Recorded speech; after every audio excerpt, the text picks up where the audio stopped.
Many school districts in Kentucky are looking to state lawmakers to remedy their dilemma of dealing with missed school days because of severe weather that canceled classes for days on end.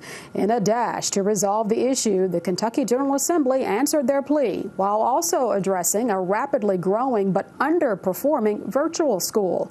House Bill 241 took much deliberation and compromise after the bill's sponsor at one point asked his colleagues to vote down the measure. Our June Leffler has more.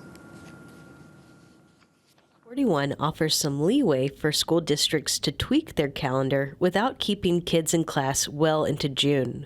Schools that called off for severe weather can extend school hours, take 5 more non-traditional instruction days, and/or request 5 days to be waived by the state education commissioner.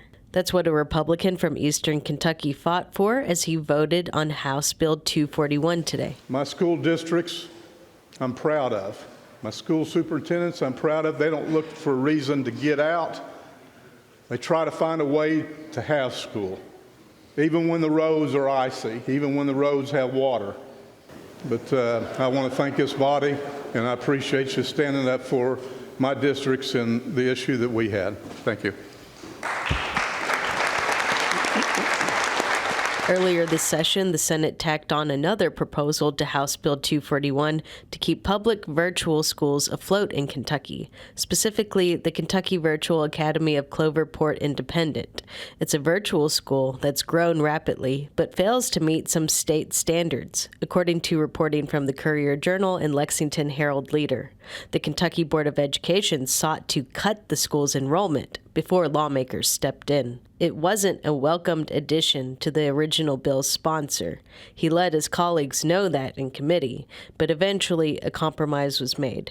I'm not against virtual instruction. Virtual instruction, if it's done right, can be a good avenue for some students. But it's got to be done right. House Bill 241 does put guardrails on Cloverport's virtual school and all other virtual schooling.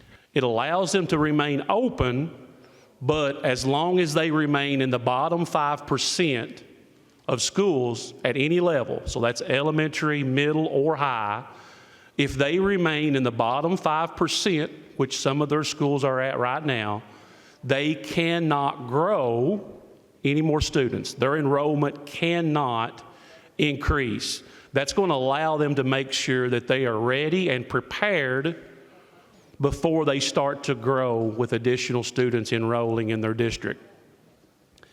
Another thing that it does is it also restricts that only 1% of the students, public students in the state, can attend a non-residential virtual school. All right, so non-residential means not that a district's doing for their own kids, but a district that may offer their services to students throughout the state. The House unanimously voted in favor of House Bill 241 and now heads to the governor's desk. For Kentucky Edition, I'm June Leffler.